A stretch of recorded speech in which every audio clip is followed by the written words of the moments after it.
1.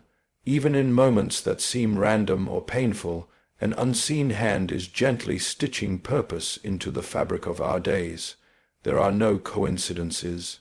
Every detour, delay, and disappointment is part of a greater design more profound than we can yet imagine. God's silence is not his absence.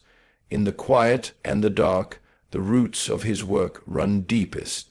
Your choices matter, not because they disrupt God's plan, but because they harmonize with it like instruments in a grand orchestra. God's plan unfolds on an eternal timeline. What seems slow to us is swift in the dimension of the divine. You are not a spectator in God's narrative.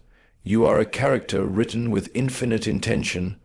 What if I told you that the most unremarkable Tuesday of your life was the scene of a miracle you won't recognize until your final breath? There is something profoundly dangerous about ordinary days. They lull us into believing life is linear, small, forgettable, but I invite you to suspend that belief just for a few moments. I ask you not merely to listen, but to see, to feel, to consider that your life, yes, yours, is being written with the ink of eternity. There is a hidden architecture behind every moment you have mistaken as wasted. There is a map, and though it may look to you like scribbles and missteps, to its author, it is calligraphy. The reason I urge you to stay with me through this entire journey is simple. You are standing in the middle of something sacred, and you don't even know it yet. When we look at the world, we are tempted to believe in randomness. A chance meeting, a sudden loss, a closed door. But what if you saw it differently? What if you imagined a tapestry viewed from the underside, chaotic, frayed, senseless, until one day the master turns it over and reveals the image he was weaving all along? You are being woven, quietly, constantly, purposefully. We are not wandering souls in a chaotic universe. That myth is comforting only until you suffer. In the valley of heartbreak, randomness is no balm. But the truth is deeper. You were crafted. Your story has a beginning, a climax, and a redemption arc already written, but still being revealed. There are times when God seems absent, and we are tempted to write him out of the script. But consider this. The author is most silent while writing the most important chapters. The night before dawn is not the failure of light. It is its preparation. You do not need to feel God's presence to be in his plan. Even Jesus, on the cross, felt forsaken, and was still fulfilling the greatest plan of all. You are not a puppet on divine strings. Your will is not erased. It is invited. God's plan is not a rigid script, but a living symphony. Your decisions, even your detours, are not disruptions. They are melodies that God weaves into harmony. Like a composer folding a dissonant note into beauty, even your mistakes are transformed into meaning. We are creatures of the clock, but God is the author of time, not its prisoner. What you call delay, he calls development. What seems dormant is divine timing in disguise. The oak sleeps in the acorn, the butterfly waits in the cocoon, and your purpose matures in the slowness of obedience. You are not an extra in someone else's film. You are a vital character in the greatest story ever told. Your pain has weight. Your joy is eternalized. You are known by the author down to the number of hairs on your head, and your presence in this tale is not an afterthought, but a chosen sentence in the epic. So if you're waiting for a sign, here it is. The plan is unfolding even now. Not when you're perfect, not when you're ready, but now, in your brokenness, in your longing, in your quiet perseverance. You are not lost, you are being led. And one day, perhaps on a day as ordinary as this one, you will look back and say, "Ah, so that's what he was doing." Until then, trust the author. The story is still being written. It is a strange and humbling thing to realize that we seldom recognize the most important moments of our lives while they are happening. We imagine divine intervention to look like lightning from the sky or a booming voice from the heavens, but more often it is wrapped in the texture of the ordinary, so softly threaded into our days that we overlook it entirely. And yet providence is never idle. It is not loud, but it is relentless. Like the slow movement of tectonic plates, God's plan shifts beneath the surface, altering the landscape of your life with quiet authority. We want signs, bright, unmistakable signals that the divine is at work. We would prefer burning bushes and parted seas to flat tires and delays. But the true signs of God's hand are not always miraculous in the sense we crave. They are subtle, sometimes even painful, and only visible in retrospect. A conversation overheard on the train, a missed job offer, a relationship that didn't work out. What felt meaningless in the moment was, in fact, meticulously timed. You and I do not see our stories from above. We live them line by line, breath by breath, unable to comprehend the full scope of the narrative. But God does. He sees the beginning and the end in a single glance, and every moment in between is strung together with a deliberate thread. Even when you feel like life is unraveling, it is not. You are not coming apart. You are being rewoven. You are not drifting aimlessly. You are being steered with more precision than you dare to believe. If you have ever stood in the middle of pain and asked, "Why this? Why now?" you are not alone. The very impulse to question your suffering is itself evidence of a longing for meaning, for order, for design. It is the echo of Eden in your soul. That ache, that protest against chaos, is itself a signpost pointing toward a deeper truth, that there is a plan, even if you do not yet understand it. We are tempted to believe in randomness because it excuses us from wrestling with divine intention. If life is arbitrary, then disappointment carries no burden, and joy no responsibility. But it is not arbitrary, and that is what makes it beautiful, and sometimes unbearable. It is a story being told by a mind infinitely wiser than ours, and like children confused by a plot twist in a novel, we are too close to the page to see where it's leading. We often imagine God's will as a straight path, one direction, one decision, one right way. But perhaps it is more like a river that winds and curves, still arriving precisely where it is meant to go. Even the detours are not wasted. They become tributaries feeding into the whole. The people you meet, the heartbreaks you suffer, the closed doors you mourn, each one is a stitch in a far greater tapestry than you can presently perceive, and though you cannot see the final image, the hand that guides the needle never falters. Have you noticed how the greatest stories always have a season of confusion? The hero doesn't know what's happening. The journey seems to go in circles, and nothing appears to be working out. But then, in the final act, the threads come together. What once seemed irrelevant or cruel becomes necessary. Every mistake, every wound, every delay is gathered up into the final design. That, too, is your life. You are not in the epilogue yet. You are in the middle chapters. The threads have not yet formed the picture, but they will. We are not meant to understand all things now. That is not a failure of faith, but a function of trust. If you could see the full picture, you would no longer need to trust the artist. But to walk without seeing, to believe without evidence, that is where the soul learns to lean, not on its own understanding, but on the one who sees the entire design. So if today feels mundane, if you are wondering whether you've missed your moment or taken the wrong turn, pause for a moment. There are no wasted scenes in the story God is telling. Every thread, even the tangled ones, is being drawn through a hand that does not make mistakes. You may not understand it now, but one day the underside of the tapestry will be turned over, and you will gasp at the brilliance of it all. Until then, walk on.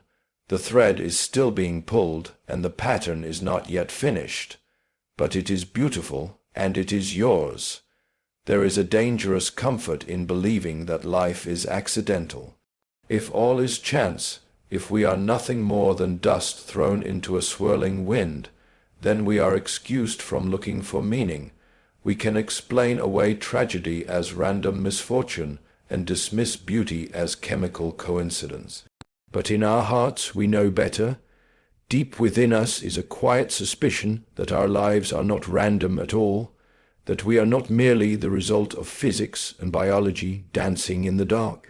That suspicion is the whisper of eternity, calling us to remember something we've always known but tried to forget, that we were made and that we are being led. The idea that your life is accidental is not merely wrong, it is hollow. It crumbles under the weight of your own longings. Why do you ache for purpose if there is none? Why do you hunger for justice, for connection, for transcendence, if the universe is cold and indifferent? It is as if you were born homesick for a place you've never seen. That ache is not an evolutionary glitch. It is evidence of design. The human soul does not yearn for what does not exist. Thirst proves the existence of water, and the soul's longing proves the presence of a greater author. Every life is a sentence spoken with intention. You were not uttered into existence carelessly, like background noise. You were spoken with purpose by the same voice that sang the stars into being. The details of your life, even those that appear meaningless or broken, are part of a syntax more intricate than any human language. It may seem, from your vantage point, that the sentence is fragmented or the punctuation misplaced. But the author does not fumble his pen. There is no typo in your existence. We often think of God's plan as something grand and external, a calling, a mission, a destiny stamped on the skyline. But more often, it is found in the subtle choices that shape us when no one else is watching. In how we speak to the difficult person, in the patience we show the crying child, in the integrity we keep when it would be easy to compromise, these are not detours from the plan, these are the plan. They are the soil in which God grows us into what we were meant to become. What we call coincidences are often just miracles dressed in plain clothes. The friend who called at the exact moment you needed it. The job you didn't get that saved you from a future you never saw. The moment of heartbreak that cracked your pride wide open and made room for humility. Nothing about these things is arbitrary. They are part of a choreography too complex for us to grasp, but never too chaotic for God to direct. And yet, how easily we dismiss these moments. We tell ourselves, it's just life. But life, in its truest sense, is never just anything. Every breath is borrowed. Every sunrise is a whisper of mercy. Every step forward is made on paths that have been cleared before us, even when we thought we were lost. We are not walking through a fog of chance. We are following footprints we can't yet see clearly.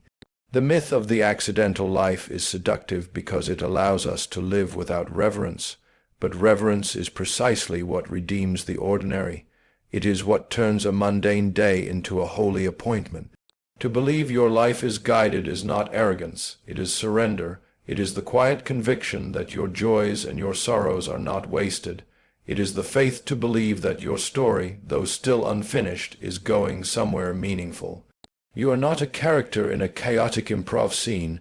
You are not reacting to a world that doesn't know your name. You are not a leaf blown about by impersonal forces. You are known, you are intended, you are placed. Not just in a generic sense, but in the deepest, most personal way.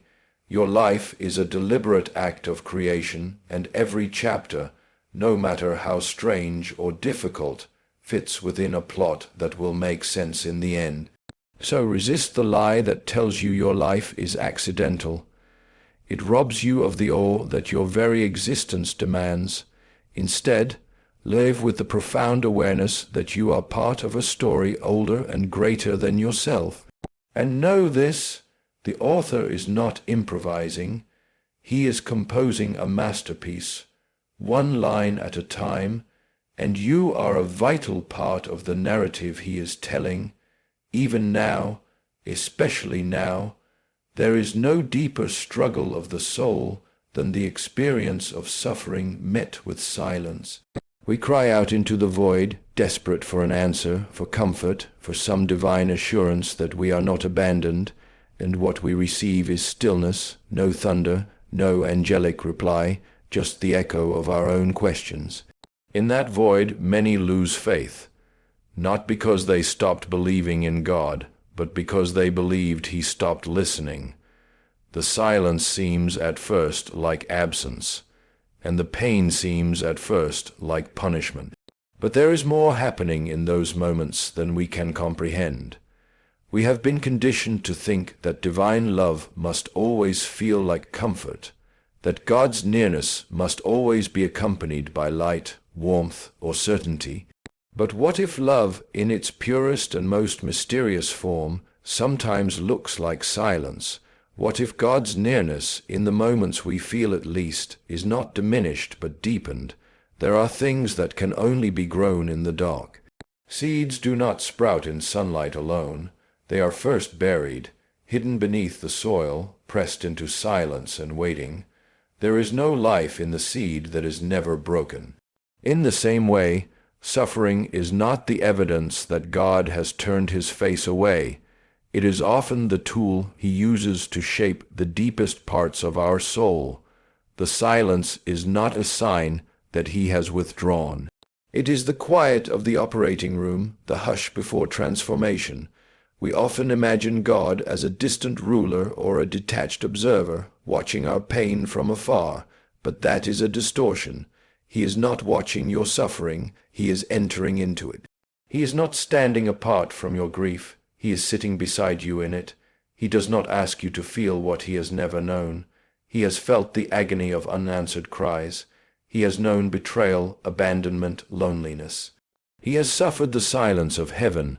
On the cross, Christ himself cried, my God, why have you forsaken me?" In that moment, even the Son of God experienced the chasm between anguish and assurance. And yet, in that cry was not the end of hope. It was its beginning. It was through that silence that redemption came, through that pain that resurrection became possible. The very absence he felt became the space in which eternal presence was poured out. There is something sacred about a soul that continues to walk forward even when the path is dark. Faith that relies on signs and wonders is fragile, but faith that endures through silence is forged. It becomes something elemental, something like iron.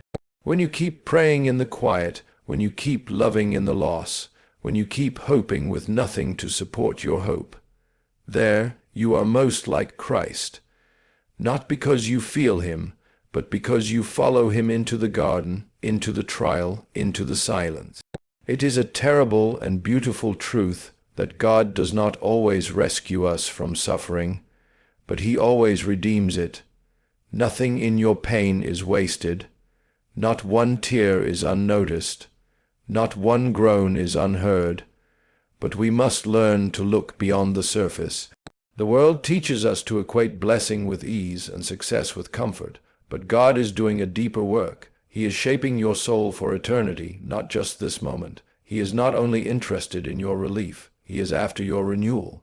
The silence that you fear may be the space where something holy is being written, a new strength, a buried joy, a capacity for compassion you did not possess before. Do not mistake the quiet for abandonment. It may be the pause before the next note in the symphony, a note that will only make sense when played in full. The truth is, you may not understand why the pain was allowed.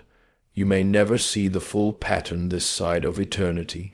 But one day, when the veil is lifted and the silence gives way to song, you will see, and what seemed cruel will be revealed as mercy. What felt like loss will be revealed as preparation, and the God who seemed far will be revealed as the one who was carrying you all along. Until that day comes, walk through the silence, not alone, but with the quiet assurance that he is there, not speaking, perhaps, but shaping, not solving, perhaps, but sustaining, and in time, when the silence has done its work, the voice will return. And it will say what you have longed all along to hear. Well done. You never saw me, and still you followed. You never heard me, and still you trusted. You were not alone, not for a moment. We often live with the quiet expectation that life should progress in a straight line, that intentions, if noble enough, should lead seamlessly to fulfillment. We dream, we plan, we pray, and then we walk forward with the sense that doors will open where they are meant to. But how quickly that sense unravels when a door slams shut in our face, when the job does not come, when the relationship ends, when the opportunity we thought was good or aimed dissolves before our eyes. We feel not just disappointment, but confusion. We wonder whether we misheard the call, whether we made a mistake, or worse, whether God has forgotten us. But what if the closed doors are not signs of divine indifference, but of divine involvement? What if the detours we dread are not diversions from the plan, but the plan itself, woven into the journey with more care than we could ever muster on our own? It may not be comforting to hear in the moment of loss, but it is a truth the soul must come to embrace. God's love does not always show itself through open paths. Sometimes it is revealed most clearly in the paths he does not let us take. It is easy to trust when the road is clear. Faith feels effortless when all signs point forward and doors swing open with ease. But trust is not tested in open spaces. It is tested when the road disappears, when the answer is no, when what we thought was certain is suddenly gone. It is then, when the future becomes a fog, that faith is asked to step forward, not with sight, but with surrender. Consider how many times the greatest stories in Scripture were built not on affirmations, but on delays. Joseph was not given his dream and then elevated to the palace. He was betrayed, imprisoned, and forgotten. Moses did not march from the burning bush straight into deliverance. He wandered, doubted, and watched a generation die in the wilderness. David was anointed king and then spent years hiding in caves. Over and over, we see that divine calling is not the absence of difficulty, but the presence of purpose in the midst of it. We are so quick to judge the value of a moment by how much it aligns with our desires. If it matches our vision, we call it good. If it veers off course, we call it wrong. But that is the arrogance of limited perspective. You and I see only a corner of the painting, a fraction of the path. God sees the whole, and in his hands even a no becomes a brushstroke of grace. Even a detour becomes a path leading precisely where you were meant to go, though by a route you never would have chosen. One of the greatest gifts God gives us is restraint.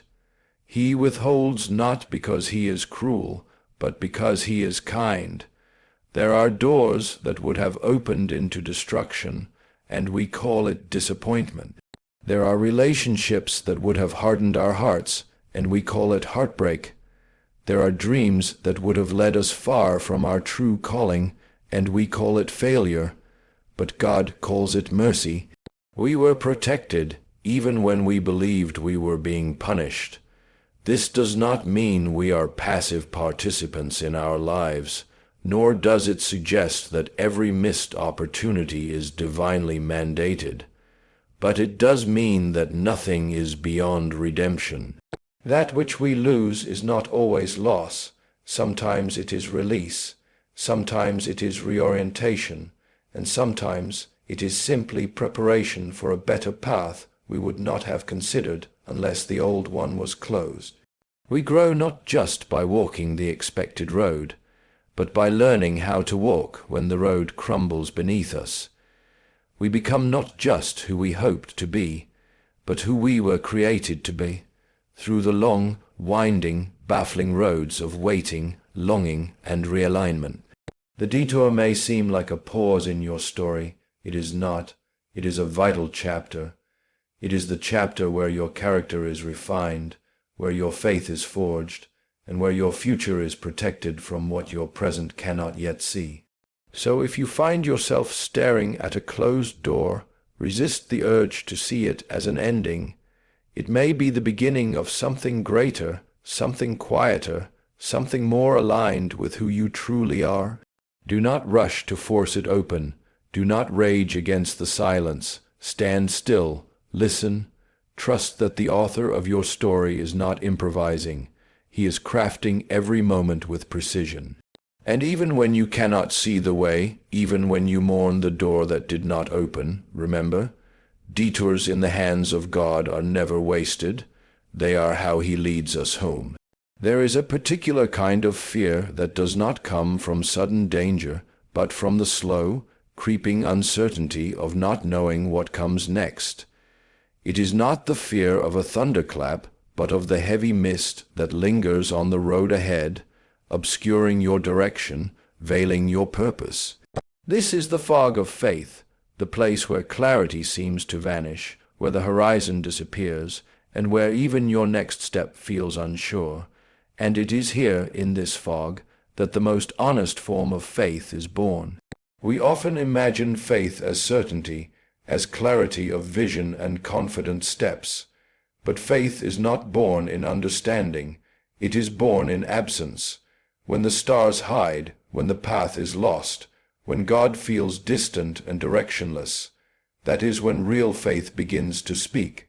It is easy to believe when the map is laid out, when the signposts are frequent, and when your prayers are answered swiftly. But that is trust in circumstance, not trust in God. True faith is forged not in the light, but in the shadows. It is not the confidence that everything will go according to your plans, but the conviction that everything is held within His.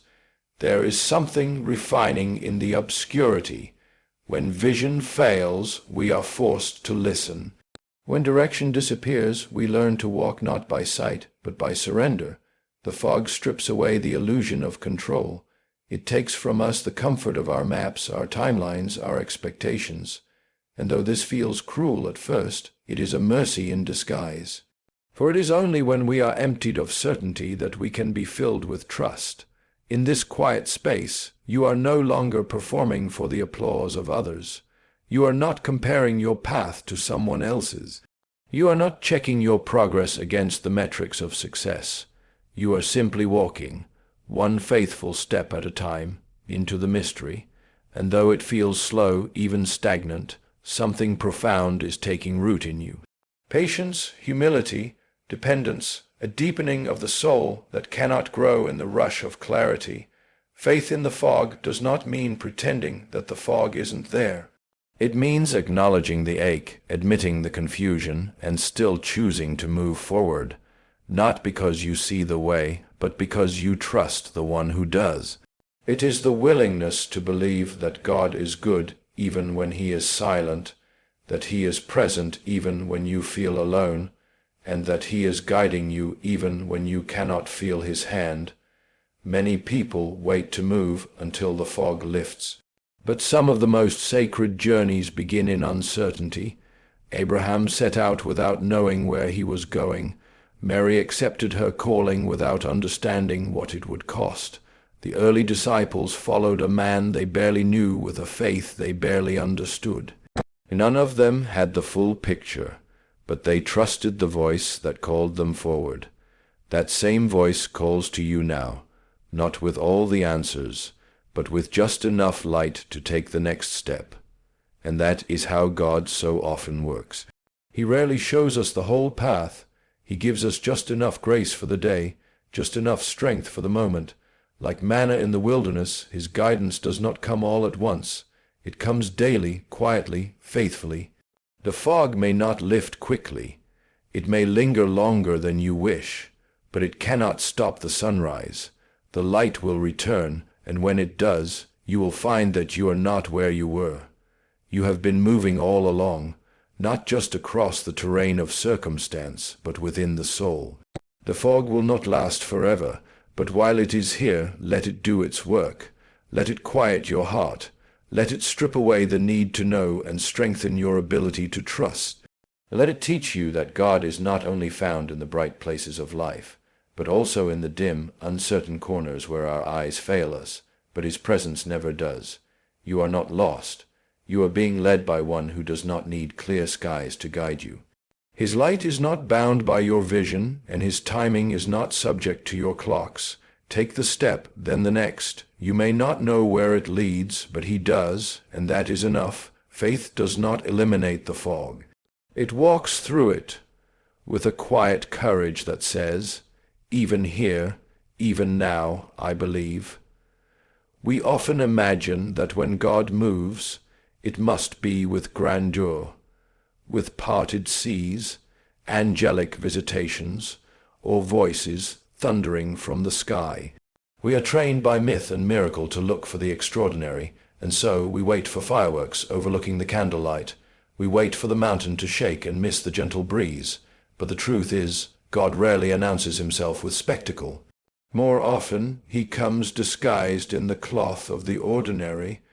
There is a sacred subtlety in the way God moves through our lives.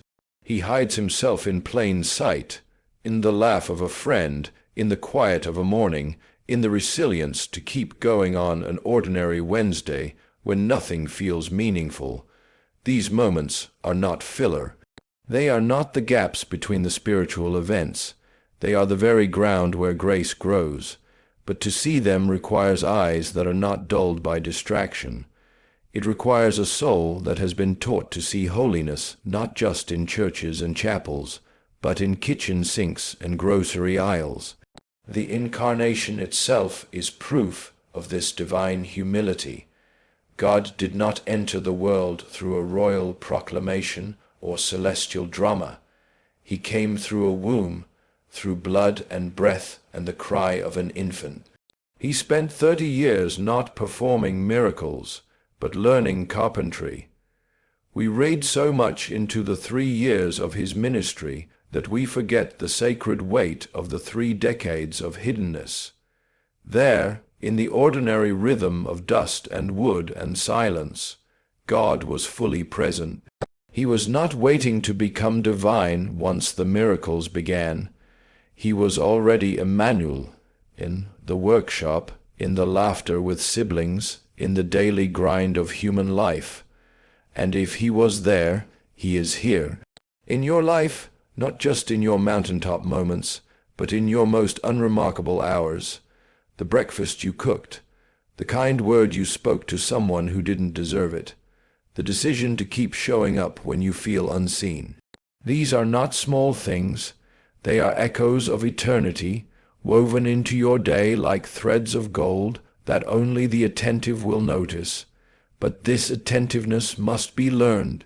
We are so conditioned to crave what is loud and immediate that we often trample over the sacred in pursuit of the sensational. We think God must surely be working only when the room is electric with worship, or when a door opens with perfect timing. But sometimes the miracle is simply this. You woke up today, you still have breath in your lungs, and there is still time to become who you were made to be. That, too, is God's mercy. The ordinary is not the absence of the divine. It is its chosen vessel. It is in the making of your bed, the caring for your children, the showing up to your work with integrity and diligence. These are not spiritual distractions. They are spiritual practices. Each action, offered in love and faithfulness, becomes a kind of liturgy. A way of saying with your life what you might not know how to say with your words. I believe God is here. Recognizing God in the ordinary does not mean fabricating meaning where there is none. It means becoming awake to the fact that all of life is sacred when lived in communion with Him. Nothing is wasted, nothing is too small. The meal shared with someone you love, the letter written in encouragement, the moment you chose forgiveness over bitterness. These are the spaces where heaven touches earth, quietly, invisibly, but no less powerfully. We may not understand it in real time. Most of the time we don't. We rush through our days looking for something more. When the more has already been given, hidden in the mundane, folded into the normal. And one day, perhaps, when we look back, we will see with perfect clarity what we can now only glimpse, that the hand of God was never far, never absent, but ever weaving meaning into the minutes we tried to dismiss. So do not wait for the lightning strike. Pay attention to the breeze. Do not overlook the gift because it comes in simple wrapping. Look closely at the moment you're living right now. Within it, yes, even this very moment, is a chance to meet the God who has never stopped walking beside you. And in recognizing him there, the ordinary becomes something extraordinary after all.